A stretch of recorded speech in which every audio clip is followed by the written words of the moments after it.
you guys to season 14 of the Hey Girl Hey podcast with your girl Kaitie. Welcome you guys to season 14, the one-on-one with Kaitie series. I am so excited.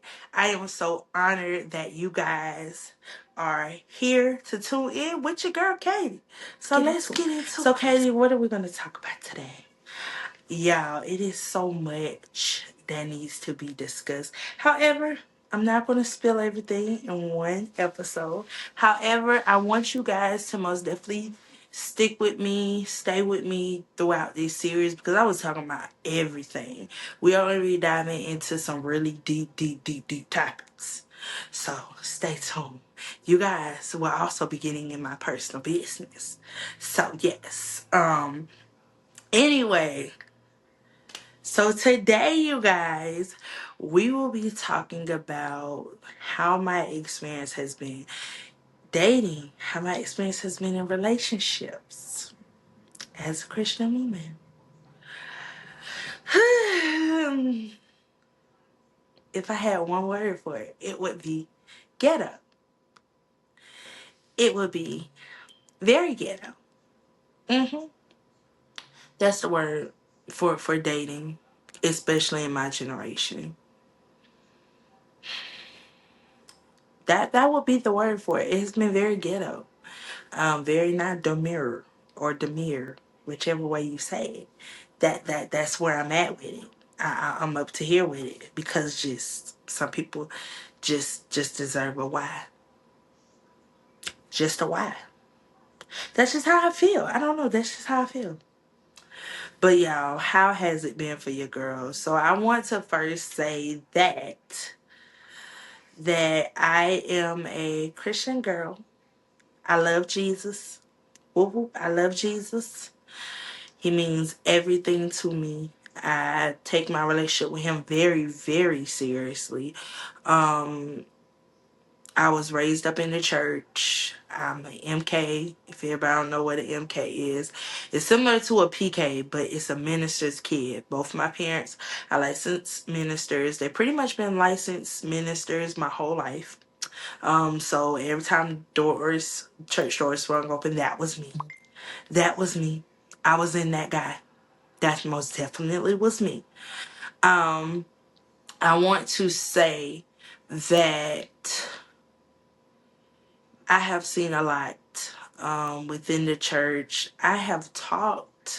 To I have talked to a drummer. I have talked to a PK.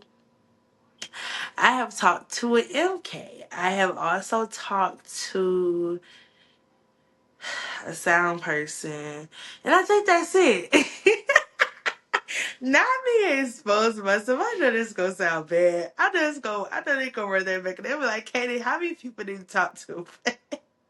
Woo! I would have to say I love y'all church musicians, but y'all were the worst experience I could ever have when it came to dating or talking. Y'all were the freakiest. In the church. At that. In the church. Playing the music at that. Playing the music. In the church. Y'all are some freaky dudes.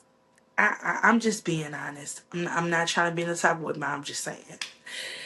It was a process. I have stories to tell. Y'all, let me stop. But no, seriously, I did though. And I will say on a serious note that, man, like, I didn't really think dating dudes in the church was going to be as much as a hassle as it was than the dudes that you date out in the world or you date at your high school or you date at your college. Like, I really thought, like, when these dudes were out here saying, I'm a man of God. Yeah, but are you a man after his own heart? Do you follow God? Is that what you do, or that's what you don't do? So it was just one of those things where I was like, I'm just trying to understand, why does your behavior not line up with his word? Why does your behavior not line up with what you say? Why do you lack integrity? Like Negro. Literally, and this is all in the church. So imagine growing up and imagine being in the church heavy and like you see how they act on the Sunday, and it's totally different. If you talk to church people outside of the church, y'all, it is different. I swear to you, it is most definitely different. It's time consuming. You think certain things that they would not do, they do. They just as bad as the worldly do. Some of them, not all of them, but some of them. Some of them. Anyway. Y'all like Katie, I ain't asked for that. But no, seriously though, a dude that I was talking to in the church, and he probably watching because he on my page. But a dude that I talked to in the church, um, was very hypocritical, very much a liar. Very much I thought his character was was a great character personality to have. Good personality still. I will say that. I give credit where credit is due. I'm not that type of girl. I give credit where credit is due. But y'all, when I tell y'all, he drugged me in and out over the highways, byways, rooftops, underground railroads. That's did I just say underground? It felt like it. It most definitely felt like it. I'm not gonna lie to you. It felt like it. But seriously, dating in this generation as a Christian woman, like it almost has become like a joke to me, because you got so many people out here in the dating pool that say they're a man of God, or they're a woman of God, or specifically for me, man of God, and really that's not how they live. Like they outside of church, that's not how they live. It's not how they live. Like outside of church, they want head. Let's just be honest. Like we adults, so it is what it is. They want head. They want to have sex. They want to all the privileges of a wife, and don't want to give you the bare minimum of husband material. So I say all that to say that my expectation was where me and a lot of the different people who I talked to, because I haven't talked to that many people for real. But the ones that I did talk to, their expectation was far off from what it, to me, if you claim a man of God and you got titles in the church, you have titles in church, sir. Like, if anything, I feel like me too being a leader, because I've been a leader in the church pretty much since I've been 12 in different things, whether that was dance ministry, whether that was the young adult ministry, whether that was one of the youth leaders. That was me at an early age. So for me, I always felt like I should be the example, and I never want any young girl on here to ever think that it's not it's not okay to wait. No, wait. The Bible honors that. It says, we're supposed to, you know, use our bodies as a living sacrifice. I mean, we all have heard these scriptures, but do we really apply them? That's where that wisdom comes in, to where the fact that we literally have to, the only way that you're going to perfect something is if you keep practicing at it. And if we don't keep practicing at trying to be the best version or the godly version or the purpose driven person that we are, we won't get there.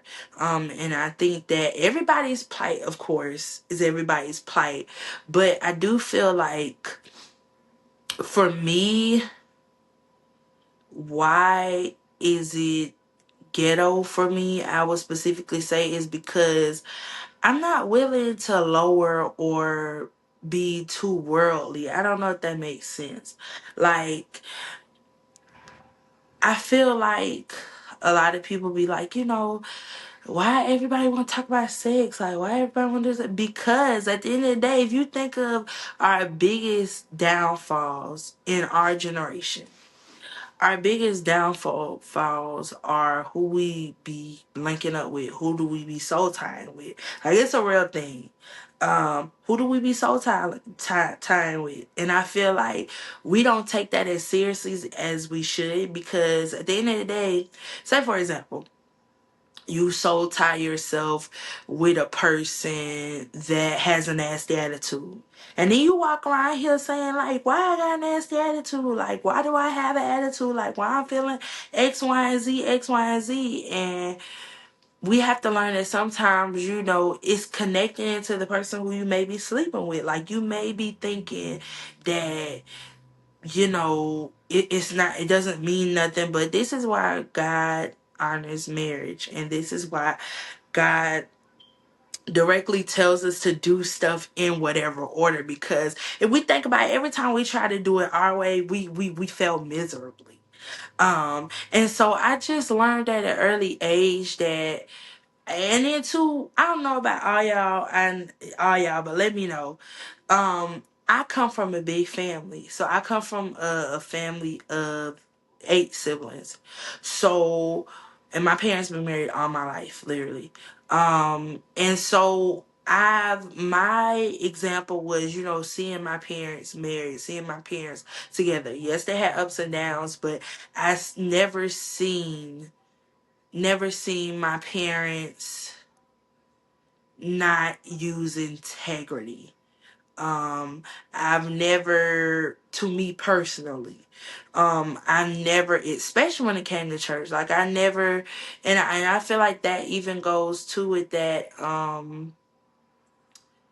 it literally depends on, I guess you could say, your preference. I know some of this seem like I'm mumbling, but I try to, like I said, this is one-on-one, so I'm trying to be like up close, up personal with y'all. But for me,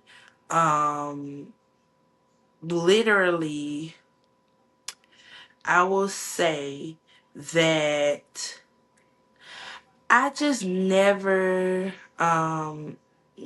like, even with me, and I'll get into this in a later episode, but I had this guy I used to talk to, whatever.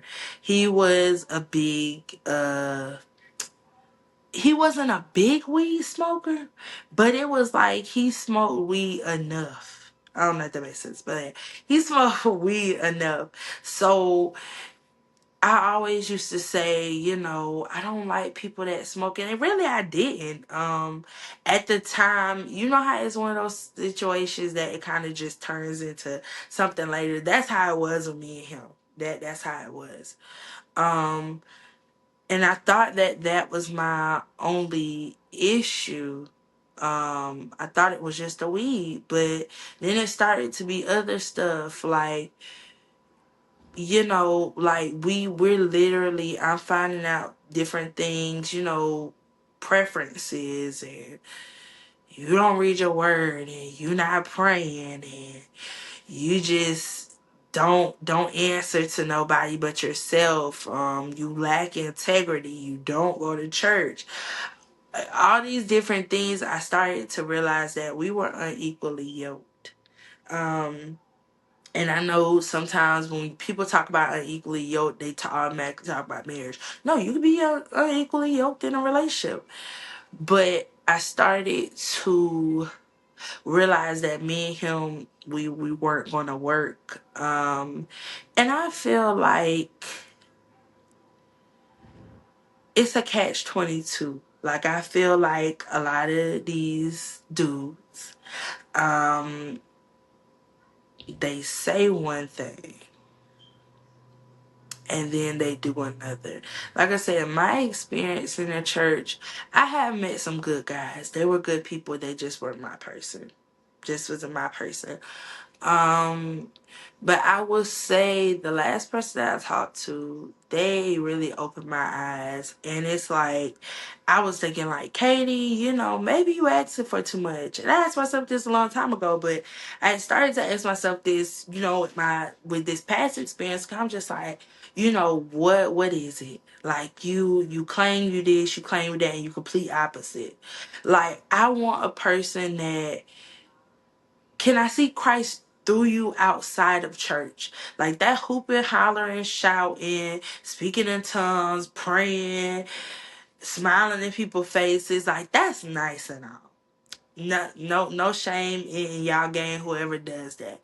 But do you have a relationship with God? Like are y'all here? Are y'all here to where y'all have an understanding outside of me?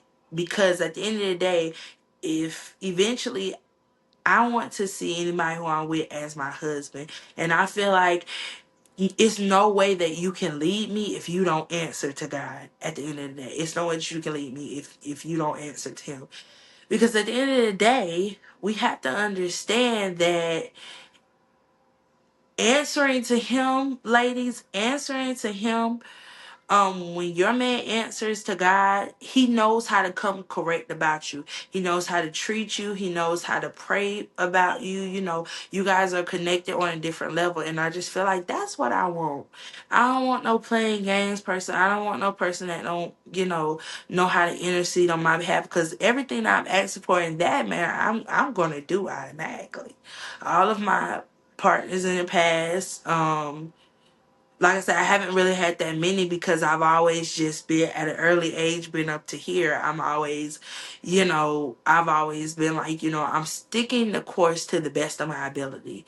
And I want to pat myself on the back for that because my birthday is coming up and it's like, wow, like the Katie from 5 years ago, tell my age, from 5 years ago or 6 years ago, graduate high school is not the same girl now. Like the things that I feel like were okay then are not okay now. And some things stayed the same, thankfully some things stayed the same. My discernment levels just got, enhanced. And then too, like I said, I felt like when I started to hold myself accountable to God, when I started to hold myself accountable to God, it made a big difference. I thought at 13, 12 I was doing that, and man, no. Like we talking about a different level, like when you want to do something and he telling you to go right and you trying to go left and you really want to go left, but you like, God, you know what? I'd rather be obedient to you because let me tell you something, God get you, baby. He be like, I'm about to snatch you up real quick. And we don't want God to snatch us up. We don't want that. We don't need him to snatch us up. We just gonna be obedient just the first time. The first time. But yeah. So I'm learning to stay true to myself. Remember what morals and principles were instilled into my foundation. I think a lot of times that too, I've run into a lot of guys that they don't necessarily understand or honor the principles and values that were instilled in their foundations. And they don't stick to it because I think too our generation is so social media driven, and so this person had to be famous for me to listen, or this person is doing whatever and it's okay. Yeah, on camera it's okay. And what they showing you is okay. But behind the scenes, like this person may be suffering, like this person may be talking to this certain amount of guys because of this. Like I've been seeing, even with this whole modesty topic going around, like how you dress. Um, I myself, I my style has changed over the years. Like some things that I used to wear, I don't wear now. Some things I didn't wear back then, I wear now. And I think some of it came, of course, because I was a kid back then, and now I'm an adult. So it's like certain things I'm just mindful I'm very mindful in what I do. And I have to say that because, it is a sense of how you dressed is how you want to be approached to a certain extent. But I say that this also entails what type of setting you're in. You can, I don't think clothes necessarily tells you, who's spending time with God, who's praying, who's reading their Bible. I don't think that entails what a person comes with, but I do think that it kind of helps support your claim better. It helps people know to come at you correct. It helps people to know that, you're taking this thing serious, that you're holding yourself to a standard even when nobody's watching or nobody's looking at you. I don't think, nothing is wrong with having fun, nothing is wrong with dressing fun, but at the same time, when do we start to get to the point where what we wear is how we want to be approached? The like me going into the law field, going into the criminal justice field, being a lawyer, is certain things that I can't wear in the courtroom, and I have to respect that. One, because I want to check. Two, because I honor and respect the moral code or the moral compass that the courts have made for when you come in the courthouse. This is how you dress. So that's my take on that. I do think that modesty, I'm glad that it's getting exposure now, that it's being talked about. I'm glad all of these things are getting talked about. But at the end of the day, all of it, I feel like kind of ties into, the dating scene. Like, I feel like I don't I don't dress for guys to play with me, but they do. So it's kind of like it's catch-22. Because sometimes it has nothing to do with what you're wearing. Sometimes it's just the dudes that you attract. And I had to understand that what you're saying, Kaitie, what you're looking for is not the issue. But who you are looking it in to is the issue. Because at the end of the day, if your discernment is going up, if your meter is going up, ain't nothing going down, ain't nothing staying the same, ain't nothing changing, 9 times out of 10, that's the person you're not supposed to be with.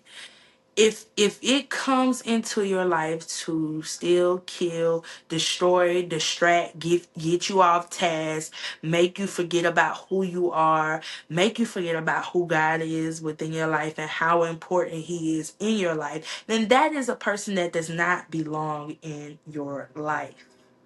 Ladies and gentlemen, that's for ladies and gentlemen, because I have some guys that watch me, but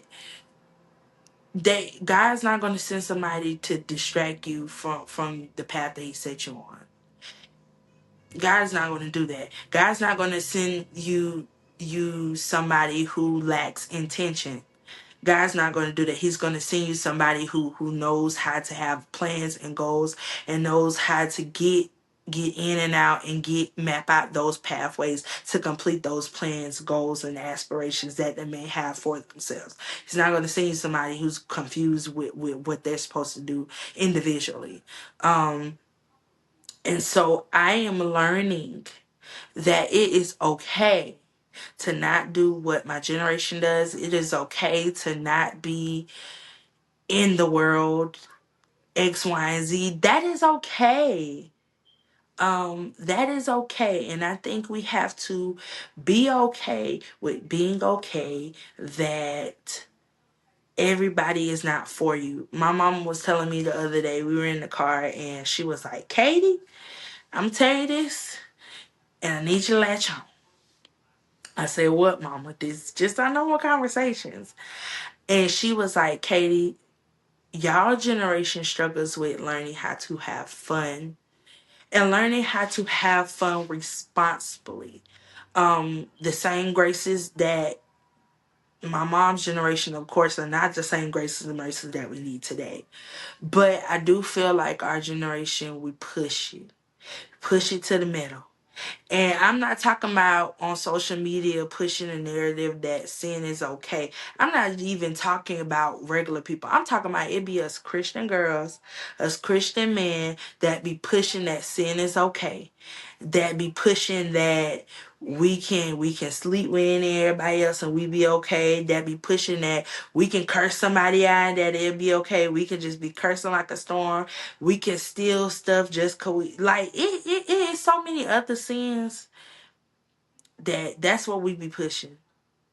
And I think that when we start worrying about what everybody else is doing on social media or what everybody else may do on social media, I think we will be better off. We will be better off. We will be better individuals. Um, and we will start being more intentional about the people who we let in our lives permanently or just for a season, because not everybody is permanent and not everybody is just in your life for a season, but some people literally are either or. um and I'm learning that too, sometimes people can just be good friends. Why you gotta put a relationship tie on them? Because that's just, nobody tells you about this loneliness thing that comes with doing the right thing. When you're doing the right thing, that's when the isolation comes. When you're doing the right thing, that's when the discernment meter goes all the way up. When you're doing the right thing, that's literally when people start to act different. People start to treat you different.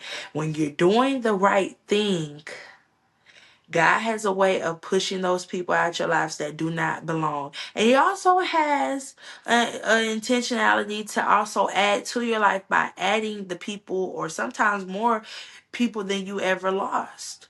But sometimes we don't even give them a chance because we so grasp on having our way and having our cake and having our eating it like it's our cake too. And it's not Burger King with God. It's either gonna be him or it's either gonna be his way or our way. And our way, if we already see that it doesn't work, why not follow his way? Why do we make it difficult for ourselves when we don't even have to? Um, so I say all that to say, learn your way. Learn your niche. Learn what you love. Learn what you don't love. Learn what things that you need to stop compromising. Learn what things that, you know, you need to make clear, and not just with somebody else, whether that's a friendship or a relationship, but within yourself.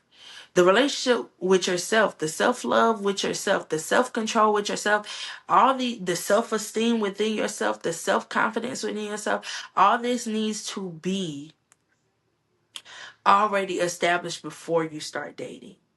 And especially before you try to have a kingdom spouse, before you try to have a marriage, before you try to have a relationship, self has to be done first. Self-work has to be done. Self-work is a continuous thing. It's a continuous cycle.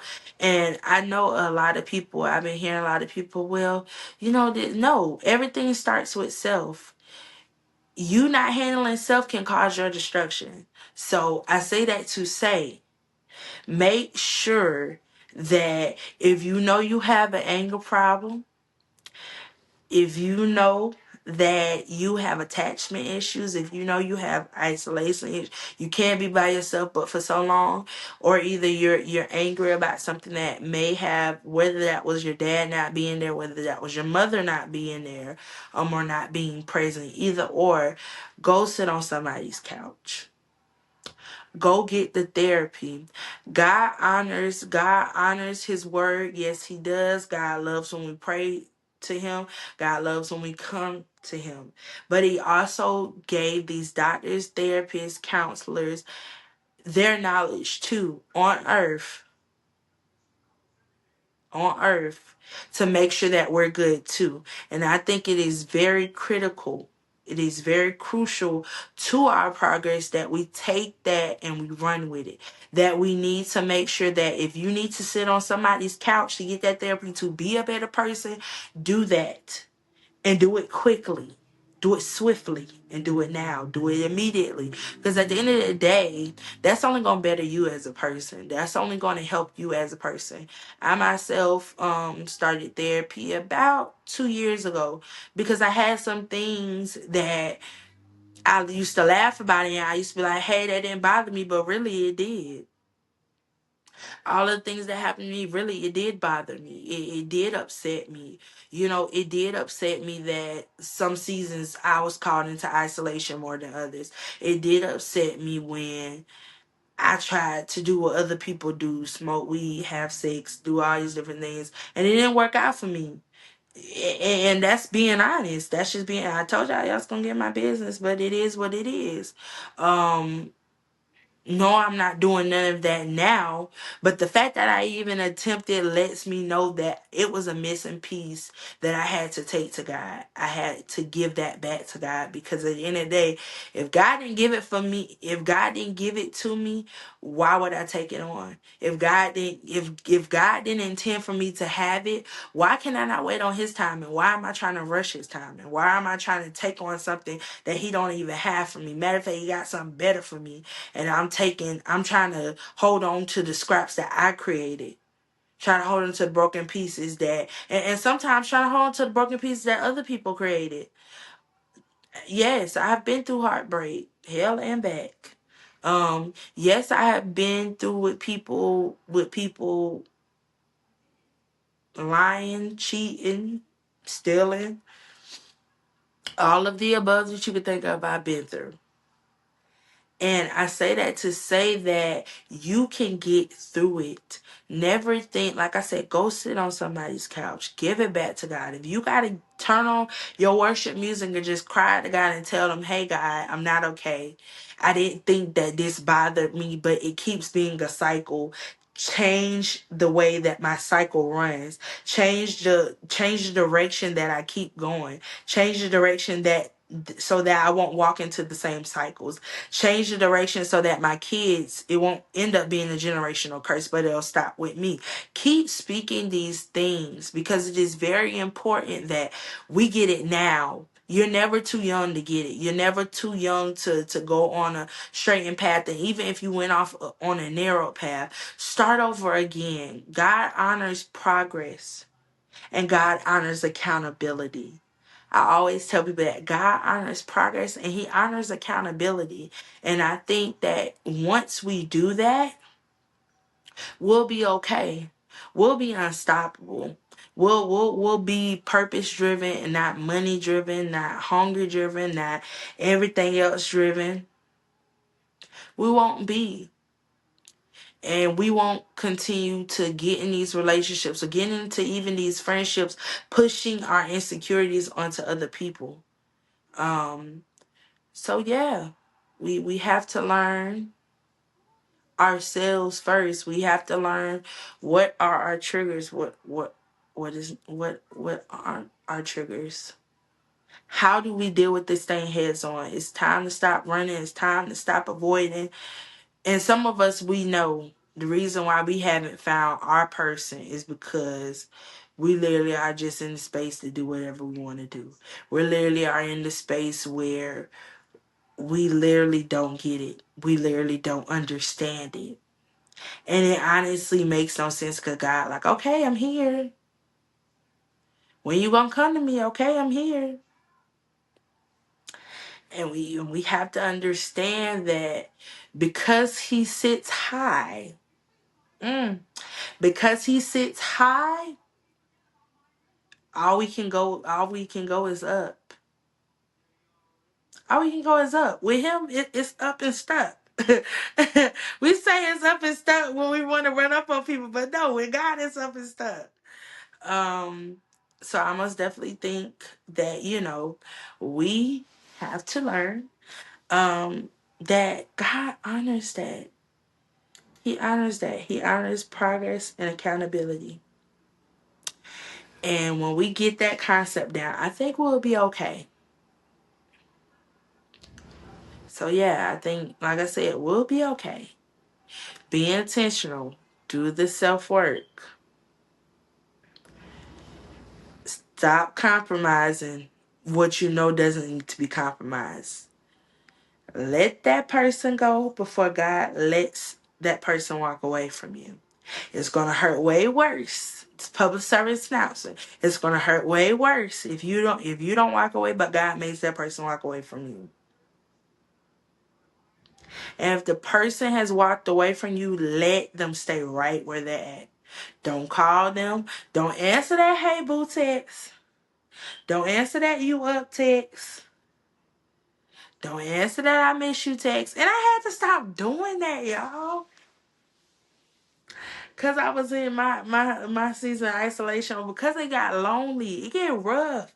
It get rough out here in these streets. I be wanting a little boo to cuddle up, a little boo to have match pajamas on too. But I don't want to rush guys' time either. Cause I done seen how that just ends up in complete chaos. If I do it myself. So I just learned to leave it up to God. Cause I don't have time to keep going backwards and keep not progressing. So I know that was all over. But I know God, He honors me. Being honest with you guys, like I told y'all, we're digging deep. We're going to laugh, going to cry. We're going to handle this stuff because I feel like you guys have been without just me one-on-one with you guys for a long time.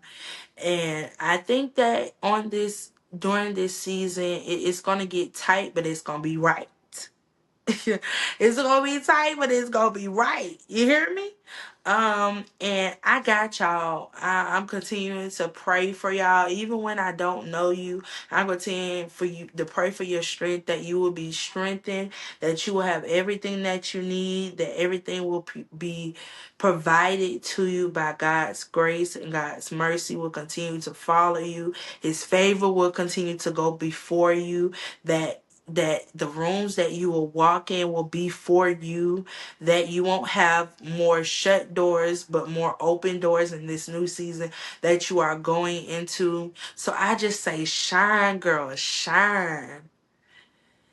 Be in a healthy relationship. It is okay. Do not fall into this being in a toxic relationship. I'm telling you, it's not for the weak, and it really ain't for the faint, and it really ain't for you. Heck, it really ain't for me, but I went through it. So I would say all that to say, be better than me. Do better than me. Do better than anybody else. Do better than what anybody in your family couldn't do. You be the first one to do it, girl.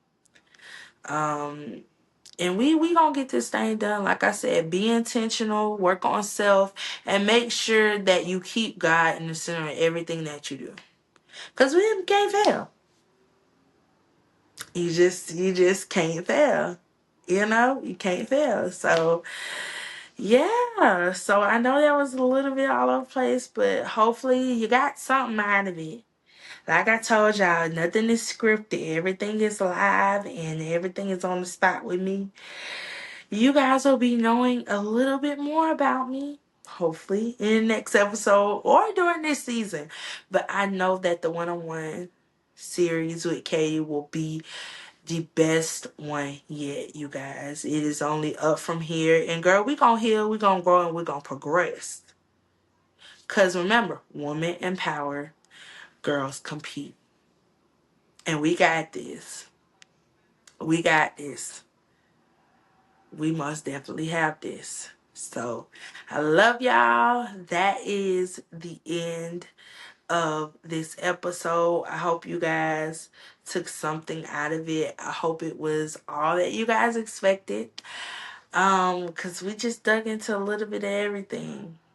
Everything, whether that was the relationship with yourself, relationship with your friends, relationship with your family, relationship with just your partner. And also, too, I want to say one more thing before I close out.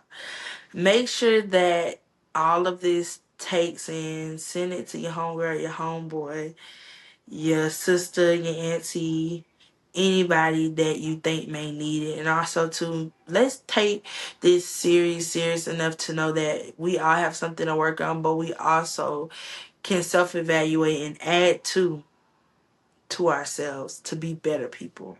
So I love y'all. I love y'all so much. I am praying for you guys. I hope that tomorrow is a better day for you. And I will see you guys in the next episode. Remember, you guys, that audio comes out every every Monday, and that the visuals comes out Friday.